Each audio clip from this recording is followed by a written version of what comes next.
దేవుని వాక్యం నుండి లూకా సువార్త 22వ అధ్యాయము 54వ వచనం నుండి కొన్ని మాటలు చదువుకుందాం. Gospel of Luke chapter 22 from verse 54. 54వ వచనం.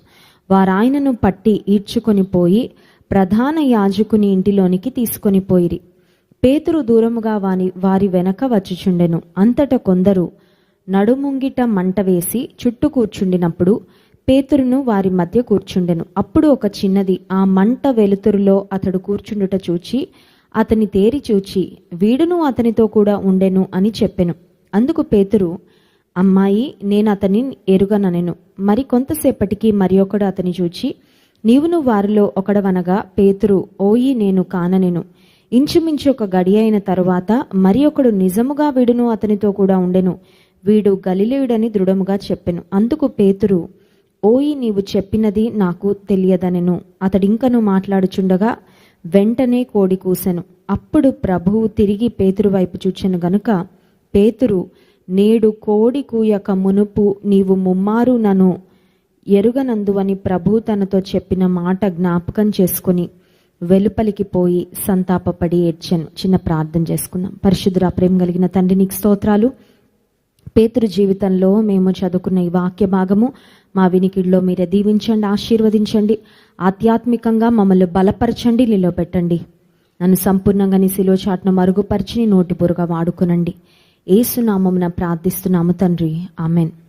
యేసుక్రీస్తు ప్రభువారు ఏర్పరచుకున్న 12 మంది శిష్యుల్లో ఒక ప్రముఖమైన స్థానంలో పేతురు అనే శిష్యుడు ఉన్నట్లు మనం గమనిస్తున్నాం.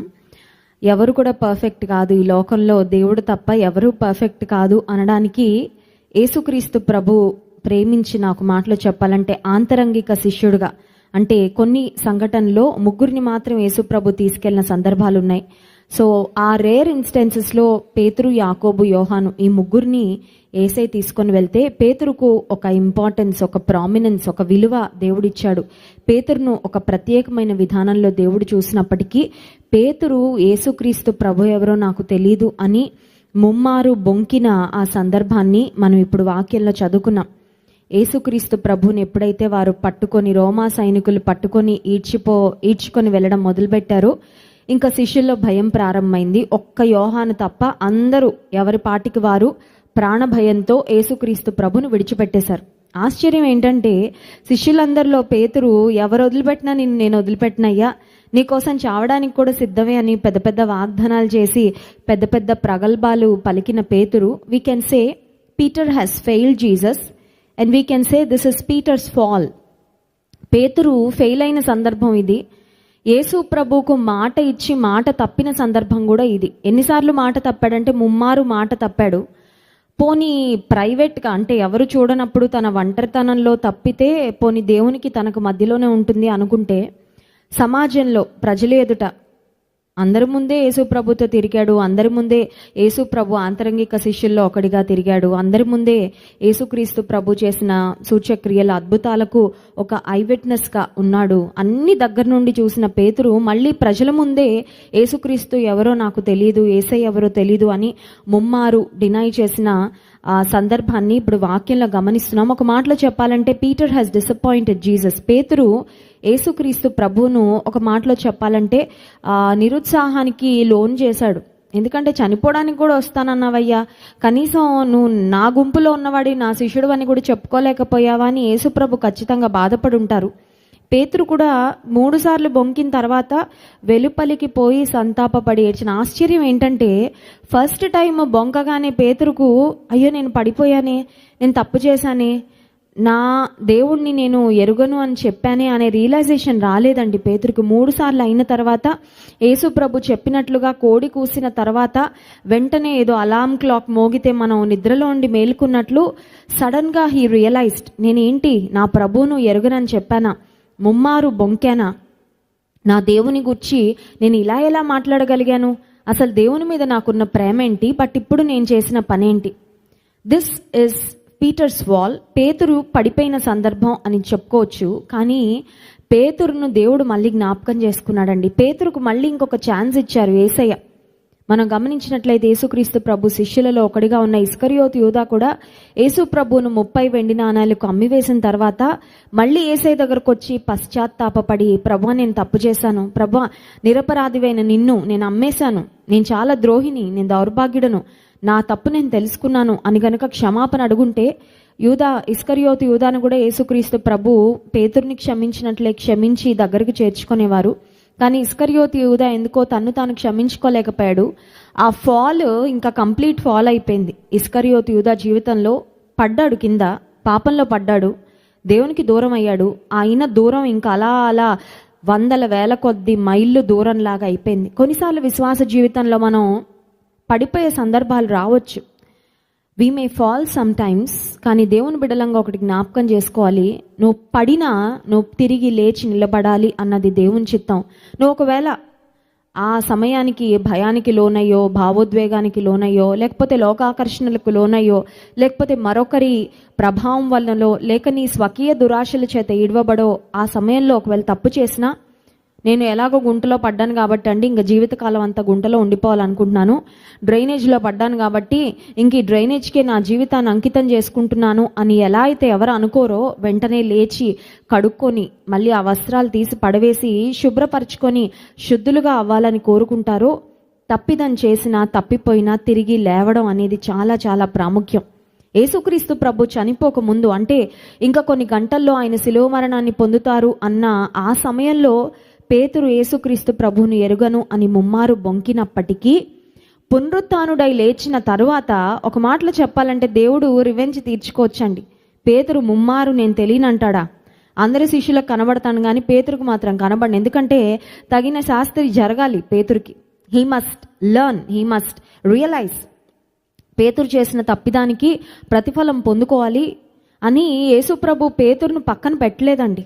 ఒకసారి చూడండి, దేవుని వాక్యంలో మనం గమనిస్తే యోహాను సువార్త 21వ అధ్యాయము 15వ వచనం నుండి 14వ వచనం నుండి చదువుకుందాం. Gospel of John chapter 21 from verse 14. యేసు మృతుల్లో నుండి లేచిన తరువాత శిష్యులకు ప్రత్యక్షమైనది ఇది 3వసారి.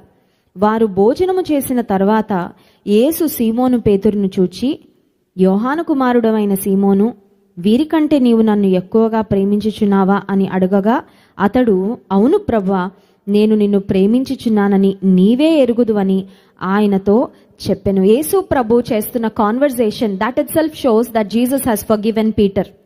పేతురు ముమ్మారు యేసు ప్రభు ఎవరో నాకు తెలియదు అని పబ్లిక్గా యేసయ్యను డిజోన్ చేసినప్పటికీ యేసయ్య పేతురును క్షమించారు అనడానికి నిదర్శనం ఏంటంటే, పునరుత్థానుడై లేచిన తర్వాత నా దర్శన భాగ్యం అందరికీ ఇస్తాను కానీ పేతురుకు మాత్రం ఇవ్వను, ఎందుకంటే నాతో పాటు తిరిగి అంత సన్నిహితంగా ఉండి మౌంట్ ఆఫ్ ట్రాన్స్ఫిగరేషన్ రూపాంతర కొండ మీద కూడా నా మహిమను చూశాడు, నా వెలుగును చూశాడు, నేను చేసిన అద్భుతాలన్నిటికీ ఫస్ట్ హ్యాండ్ విట్నెస్గా ఉన్నాడు, అయినా నన్ను ఎరుగను అని బొంకాడంటే ఈ పేతురుకు నేను బుద్ధి చెప్పాలని యేసయ్య అనుకోలేదు. కానీ పునరుత్థానుడై తిరిగి లేచిన తర్వాత తన శిష్యులకు ప్రత్యక్షమైన 3వ సందర్భంలో పేతురుతోనే this is a 1-on-1 dialogue that Jesus had with Peter. Yesu ప్రభుకు పేతురుకు వ్యక్తిగతంగా జరుగుతున్న ఒక సంభాషణ. మనకి ఎవరైనా ఇష్టం లేకపోతే మనం వారితో మాట్లాడడానికి కూడా ఇష్టపడం. చాలాసార్లు ఇలా వస్తుంటే ఇంకో దారిలో వెళ్ళిపోవాలనుకుంటాం, వారితో చూపు కలవాలని అని కూడా ఇష్టపడం కొన్నిసార్లు. లేకపోతే వాళ్ళకి ఇంక నాకు సంబంధం లేదండి, ఐఎమ్ డిస్కనెక్టెడ్, ఐఎమ్ డిటాచ్డ్ అని కొన్నిసార్లు కొంతమందితో మనకి ఇష్టం లేనప్పుడు ఇంకా వాళ్ళతో మాట్లాడడానికి కానీ వాళ్ళతో సంభాషణ చేయడానికి కానీ మనకి ఎలాంటి సుముఖత ఉండదు. యేసు ప్రభు పేతురును క్షమించడం మాత్రమే కాదు, పేతురును ఒక స్ట్రైట్ క్వశ్చన్ అడుగుతున్నారు, ఒక సూటి ప్రశ్న అడుగుతున్నారు. ఆ ప్రశ్న ఏంటంటే, యోహాను కుమారుడవైన సీమోను, వీరికంటే నీవు నన్ను ఎక్కువగా ప్రేమించుచున్నావా అనగానే పేతురు వెంటనే ఇస్తున్న ఆన్సర్ చూడండి, అవును ప్రభువా, నేను నిన్ను ప్రేమించుచున్నానని నీవే ఎరుగుదువని ఆయనతో నేను నిన్ను ప్రేమిస్తున్నాను అనగానే యేసయ్య ఇంకో మాట నచ్చండి, నువ్వు నన్ను ఎంత ప్రేమిస్తున్నావో నాకు బాగా తెలిసిందిలే పేతురు, 3 సార్లు నన్ను ఎరగనని బొంకావు కదా, ప్రేమిస్తున్నావా? ప్రేమిస్తే ఆ పని ఎందుకు చేస్తావు అని యేసయ్య ఏమైనా మాట్లాడొచ్చు. కానీ యేసయ్యలో ఉన్న క్షమాగుణం, Jesus Christ accepted Peter right away. Yesukristu ప్రభువు పేతురును వెంటనే అంగీకరించాడు అనడానికి ఈ సంఘటన ఒక అద్భుతమైన నిదర్శనం అండి. నీవు నన్ను ప్రేమిస్తున్నావా యోహాను కుమారుడైన సీమోను అడగగానే ప్రేమిస్తున్నాను ప్రభు అంటే I doubt your love for me. నువ్వు నన్ను నిజంగా ప్రేమిస్తున్నావో లేదో నాకు సందేహం, ప్రూవ్ చేయి. లేకపోతే వేరే వేరే విధానాల్లో ఏసై మాట్లాడలేదు. ఏసై అంటున్న మాట ఏంటంటే, నీకు ఒక బాధ్యత అప్పగించాలనుకుంటున్నాను. బాధ్యతలు ఎవరికి అప్పగిస్తామండి? నమ్మిన వారికి అప్పగిస్తాం, ప్రేమించిన వారికి అప్పగిస్తాం. ఎవరి మీద మనకి 100% ష్యూరిటీ ఉంటుందో, ఒక పని అప్పగిస్తే నమ్మకంగా చేస్తారు అనుకున్న వారికి తప్ప ఎవరికి పడితే వారికి బాధ్యతలు అప్పగించాం. యేసయ్య పేతురును, నీవు నన్ను నిజంగా ప్రేమిస్తున్నావా అని అడగగానే, నేను ప్రేమిస్తున్నాను ప్రభు అనగానే, దేవుడు ఒక బాధ్యతను పేతురు మీద పెడుతున్నట్లుగా చూస్తున్నాం. నా గొర్రె పిల్లలను మేపుమని అతనితో చెప్పాను. మళ్ళీ ఇదే ప్రశ్న యేసయ్య రెండోసారి అడుగుతున్నారండి. అంటే యేసయ్యకు మతిమరుపు వచ్చిందా? అప్పుడే అడిగిన ప్రశ్న ఆయన మర్చిపోయారంటే కాదు. పోనీ పేతురు చెప్పిన జవాబు పేతురు మర్చిపోయింటాడా అంటే కాదు. 1 minute మన ఒపీనియన్లో చేంజ్ వస్తుందండి. ఒకవేళ ఈరోజు నా ఒపీనియన్ ఒకరి విషయంలో ఒకలా ఉండొచ్చు. మేబీ ఒక 1 month అయ్యాకో, ఒక 1 year అయ్యాకో, ఒక 10 సంవత్సరాల తర్వాత ఒపీనియన్ మారచ్చేమో.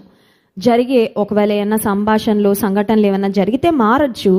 అప్పుడే ఒక ప్రశ్న అడిగి, అప్పుడే పేతురు నుండి ఒక జవాబుని యేసయ్య పొందుకొని మళ్ళీ అదే ప్రశ్న రెండోసారి అడుగుతున్నారంటే there is definitely a deeper meaning. అక్కడ ఒక అర్థం ఉంది, ఒక ఉద్దేశం ఉంది. అదేంటో చెప్తాను. రెండవసారి యేసయ్య అడుగుతున్న మాట చూడండి, 16వ వచనం. మరలా ఆయన, యోహాను కుమారుడవైన సీమోను, నన్ను ప్రేమించుచున్నావా అని రెండవసారి అతన్ని అడుగగా, అతడు, అవును ప్రవ్వా, నేను నిన్ను ప్రేమించుచున్నానని నీవే ఎరుగుదువని ఆయనతో చెప్పెను. ఆ తర్వాత యేసయ్య చెప్తున్న మాట, ఆయన నా గొర్రెలను కాయుమని చెప్పాను. ఇది ఎలా ఉందంటే కాపీ పేస్ట్ లాగా ఉందండి. Same conversation, same dialogues. Yesayya అడిగిన ప్రశ్న అదే, పేతురు జవాబు అదే, మళ్ళీ యేసయ్య పేతురుకు అప్పగించిన బాధ్యత కూడా అదే. So it looks like a replica. ఎగ్జాక్ట్గా ఫస్ట్ టైం యేసయ్య అడిగినప్పుడు పేతురు జవాబు, యేసయ్య జవాబు ఎలా ఉందో రెండవసారి కూడా అలాగే ఉంది. యేసయ్య తిరిగి మూడవసారి అడిగారు చూడండి, 17వ వచనం. మూడవసారి ఆయన, యోహాను కుమారుడవైన సీమోను, నన్ను ప్రేమించుచున్నావా అని అతనిని అడిగెను. నన్ను ప్రేమించుచున్నావా అని మూడవసారి తన్ను అడిగినందుకు పేతురు వ్యసనం పడి, కోపం వచ్చిందంట పేతురికి. ఎందుకు ఊరుకూరికే అడుగుతున్నాడు? 3 సార్లు బొంకాడు కదా, 3 సార్లు అడిగితే తప్పేంటండి? కొన్నిసార్లు చేసే తప్పిదాలన్నీ చేసేసి, ఇష్టానుసారంగా ప్రవర్తించేసి, కొన్నిసార్లు దేవుడు మనకి ఒకే పరీక్ష 3 సార్లు పెడుతుంటే కోపం వస్తుంటుంది. పేతురు ముమ్మారు యేసు ప్రభుని ఎరుగనని బోరు కొట్టకుండా, అయ్యో నేనేంటి నా రక్షకుణ్ణి ఎరుగనని చెప్తున్నానని ఆలోచించకుండా బొంకినప్పుడు పేతురికి విసుగుదల కానీ, తన మీద తనకి ఫ్రస్ట్రేషన్ కానీ రాలేదు. కానీ యేసయ్య మూడోసారి నీవు నన్ను నిజంగా ప్రేమిస్తున్నావని అడగగానే పేతురులో వ్యసనం వచ్చిందంట. వ్యసనం వచ్చి చెప్తున్న మాట ఏంటంటే, నన్ను ప్రేమించుచున్నావా అని మూడవసారి తను అడిగినందుకు 17వ వచనం. పేతురు వ్యసనపడి, ప్రభువా, నీవు సమస్తమును ఎరిగిన వాడవు, నిన్ను ప్రేమించుచున్నానని నీవే ఎరుగుదు అని ఆయనతో చెప్పెను. యేసు, నా గొర్రెలను మేపుము. అగైన్ యేసు ప్రభు పేతురుకు అదే బాధ్యతను అప్పగించాడు. Peter fail Jesus thrice. పేతురు యేసయ్యను ముమ్మారు ఫెయిల్ చేశాడు. ముమ్మారు ఎరుగనని చెప్పాడు. ముమ్మారు ఒక మాటలో చెప్పాలంటే మోసగించాడు. ప్రజల ఎదుట ఈ దేవుని పక్షంగా నేను ఉన్నాను, ఆయన గుంపులో నేను ఉన్నాను, ఆయన వెంబడించిన వారిలో నేను ఉన్నాను, నీవు దేవుని కుమారుడమైన క్రీస్తువు, ప్రజలందరూ నన్ను గురించి ఏమనుకుంటున్నారు అని యేసయ్య అడిగినప్పుడు అన్నీ చెప్పిన తర్వాత పేతురు నువ్వేమనుకుంటున్నావంటే, పేతురు అంటాడు, నీవు దేవుని కుమారుడమైన క్రీస్తువు. దేవుని గురించిన ఒక అద్భుతమైన ప్రత్యక్షత, ఒక క్లారిటీ పేతురుకు ఉన్నప్పటికీ, పేతురు ముమ్మారు యేసయ్యను ఫెయిల్ చేసిన ఎంకరేజింగ్ థింగ్ ఏంటంటే, మంచి విషయం ఏంటంటే, పడిపోయిన పేతురు తిరిగి లేచాడండి. హల్లెలూయా. నీవు నీ జీవితంలో పడిపోవచ్చేమో. పేతురులా 3 సార్లు పడిపోయి ఉండొచ్చు. సామెతల గ్రంథంలో 24వ అధ్యాయం 16వ వచనంలో ఒక మాట చదువుకుందాం చూడండి. సామెతల గ్రంథం 24వ అధ్యాయం 16వ వచనం. నీతిమంతుడు 7 మార్లు పడినను తిరిగి లేచును. Hallelujah. Righteous may fall 7 times but he will rise up. ఒకవేళ ఈ రాత్రికాల సమయంలో అపవాది నీ దగ్గరకు వచ్చి, నువ్వు పడిపోయావు తెలుసా? ఎప్పుడు పడిపోయావు? 2020వ సంవత్సరం మేలో పడిపోయావు. గుర్తుందా నీకు? Do you remember? నీ ఫాల్ నీ జ్ఞాపకం చేస్తూ ఉండొచ్చు అపవాది. లెట్ మీ టెల్ యూ, పడిపోయిన వారు పడిపోయిన స్థితిలోనే ఉన్నారు అంటే అపవాదికి అంతిమ విజయాన్ని మనం ఇచ్చేసినట్లు అనమాట. మన జీవితం ద్వారా సాతానుకు అంతిమ విజయం, అల్టిమేట్ విక్టరీ మనం ఎప్పుడు ఇస్తామంటే, పడిపోయిన వారం ఇంకా అక్కడే ఉండిపోతే.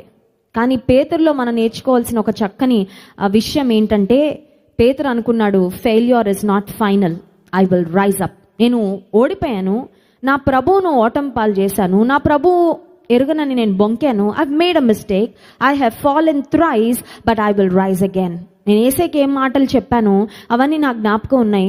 ఏసైతో నాకున్న ఇంటిమసి, ఏసైతో నాకున్న సాన్నిహిత్యము, ఏసైకు నేను ఏ మాటలు వాగ్దానం చేశానో, ఆయన నా మీద ఏ నమ్మకం పెట్టుకున్నాడో ఆ నమ్మకాన్ని మాత్రం నేను వమ్ము చెయ్యను అనుకున్నాడు.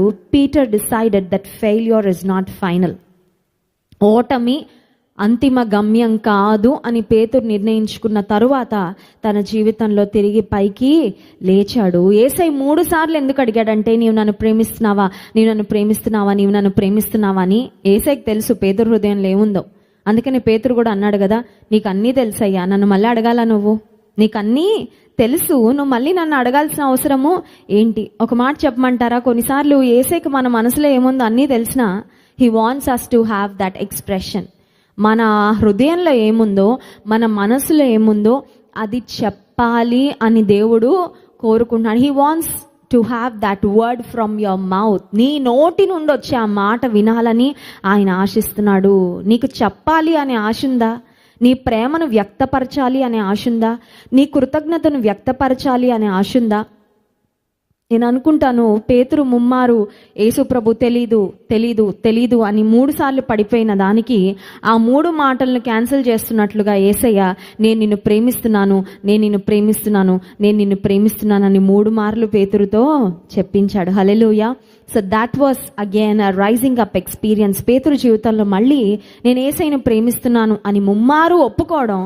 యేసు ప్రభు పేతురుని అడిగినప్పుడు, వి డు నాట్ నో, అక్కడ ఎంతమంది ఆడియన్స్ ఉన్నారో మనకు తెలీదు, కొంతమంది వ్యక్తులు ఉన్నప్పుడు యేసు ప్రభు ఎవరో నాకు తెలీదు అని బొంకాడు పేతురు. కానీ యేసయ్య మళ్ళీ పేతురు నోట నుండే ఆ మాటలు విన్నాడు.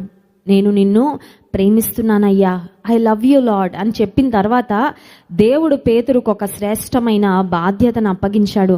నీవు నా గొర్రెలను మేపాలి, నా సేవను చేయాలి, ఈ పరిచర్య ధర్మాన్ని నీవు జరిగించాలి, నా సువార్తను ప్రకటించాలని. అప్పటి వరకు పిరికివాడుగా ఉన్న పేతురు పడిపోయాడేమో పేతురు, కానీ తిరిగి లేచాడు. దేవుని కొరకు ఒక బలమైన సాధనంగా పేతురు భక్తుడు ఆ తర్వాత వాడబడినట్లుగా అపోస్తల కార్యంలో ప్రాముఖ్యంగా పేతురు ప్రసంగిస్తున్నప్పుడు 3,000 మంది రక్షణ పొందినట్లు, ఒకే దినాన దేవుడు బలంగా పేతురును వాడుకున్నట్లుగా మనం దేవుని వాక్యంలో గమనిస్తున్నాం. ఈ రాత్రికాల సమయంలో మనకు ఒక ప్రశ్న, అదేంటంటే, నువ్వెక్కడ పడిపోయావో నీ గుర్తుండకపోయినా అపవాదికి చాలా బాగా గుర్తుంటుంది.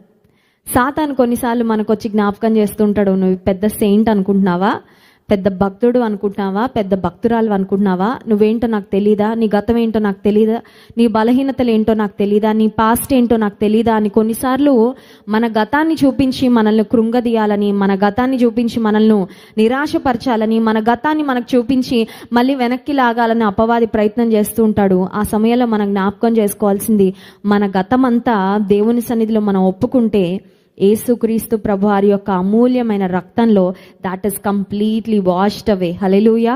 మొత్తం కడగబడింది. ఎవడైనా నువ్వు క్రీస్తునందు ఉన్న ఎడల వాడు నూతన సృష్టి. God wants to give you a new beginning. Regret అవుతే ఎంతకాలం బ్రతుకుతావు? గతంలో చేసిన పొరపాట్ల గురించి చింతిస్తూ నిరాశపడుతూ అలా చేయకుండా ఉండాల్సింది that's okay. Whatever has happen. అయిపోయినది నువ్వు మళ్ళీ వెళ్ళి మార్చలేవు. గతంలో చేసిన మిస్టేక్స్ మళ్ళీ వెళ్ళి రిపేర్ చేసుకోలేవు. You can't go back in time. కాలంలో మళ్ళీ వెనక్కి వెళ్ళి మార్చుకోలేము. కానీ ఇప్పుడు నీ చేతిలో ఏముందో ఆలోచించు. ఇప్పుడు నీకు దేవుడు ఏం అవకాశాలు ఇచ్చారు ఆలోచించు. ఒకప్పుడు దేవుని ప్రేమిస్తున్నానని చెప్పి కూడా దేవునికి దూరంగా బ్రతికేవేమో, కానీ ఇప్పుడు దేవా నిన్ను నేను ప్రేమిస్తున్నాను అని చెప్తున్న నీవు నీ ప్రేమను దేవుని పట్ల నేను ఎలా రుజువు చేసుకుంటానని ఆలోచించు. దేవుని నీవు ప్రేమిస్తున్నావు అన్నట్లయితే దేవునికి చెప్పు నీ నోటితో. అంత మాత్రమే కాదు, దేవుని ప్రేమిస్తున్నావు అనడానికి నీ జీవితం కూడా ఖచ్చితంగా మ్యాచ్ అవ్వాలి. నా క్రియలు కూడా నా యొక్క మాటలకు, నా హృదయానికి, నా క్రియలకు మ్యాచింగ్ ఉండాలి. నేనేం ఉద్దేశిస్తున్నాను, ఏం తలస్తున్నాను, దాని ప్రకారం నా ప్రభువును ప్రేమిస్తున్నాను అని రుజువు చేస్తున్నట్లుగా నా జీవిత విధానం ఉండగలిగితే దేవుడు ఖచ్చితంగా మహిమను పొందుకుంటాడు. ఈ రాత్రికాల సమయంలో ఒకవేళ పడిపోయిన స్థితిలో ఉన్నట్లయితే, గతంలో ఒకవేళ మిస్టేక్స్ చేసినట్లయితే పేతురు జీవితం మనకు ఒక చక్కని ఎంకరేజ్మెంట్. పేతుర్ని ఎలా పైకి లేపాడో, పేతుర్ని ఎలా నిలబెట్టాడో, పేతుర్ని ఎలా నడిపించాడో, పేతుర్ని ఎలా వాడుకున్నాడో, ఈ రాత్రికాల సమయంలో దేవుడు నీ జీవితంలో కూడా అట్టి కార్యం చేయగలడు. విశ్వసిద్దాము, నమ్ముదాం. చిన్న ప్రార్థన చేసుకుందాం. పరిశుద్ధ ప్రేమ కలిగిన తండ్రి, నీకు స్తోత్రాలు. పేతురు జీవితంలో జరిగిన నాయన మరి 2 సంఘటనలు మీరు మా జ్ఞాపకం చేసినందుకు స్తోత్రాలు. ఒకప్పుడైతే నిన్ను ఎరుగనని మనుషులను చూసి భయపడి ముమ్మారు బొంకిన పేతురు ఆ తర్వాత నిన్ను ప్రేమిస్తున్నానని చెప్పి నీ కొరకు నాయన తలక్రిందులుగా సిలువ వేయబడ్డాడయ్యా. గొప్ప సాక్షిగా బ్రతికాడు, గొప్ప సేవ చేశాడు ప్రభా. తనకు నీ పట్ల ఉన్న ప్రేమను తర్వాత కాలంలో రుజువు చేసుకున్నాడు. ఈ రాత్రికాల సమయంలో నా ప్రియ సహోదర సహోదరీలు ఎంతమంది అయితే వారి జీవితంలో గతంలో చేసిన పొరపాట్లు, గతంలో చేసిన తప్పిదాలు, ఒకవేళ ఇప్పుడు పడిన స్థితిలో ఉన్నప్పటికీ యేసు నామములో వారిని తిరిగి లేవనెత్తండి, నిలబెట్టండి ప్రభా. నీ కొరకు నిండైన ప్రేమతో, నిండైన హృదయంతో, సమర్పణతో ముందుకు వెళ్ళడానికి సహాయం చేయండి. విన్న వాక్యము మా హృదయాల్లో ఫలింపచేయండి. యేసు నామమున ప్రార్థిస్తున్నాము తండ్రి, ఆమేన్.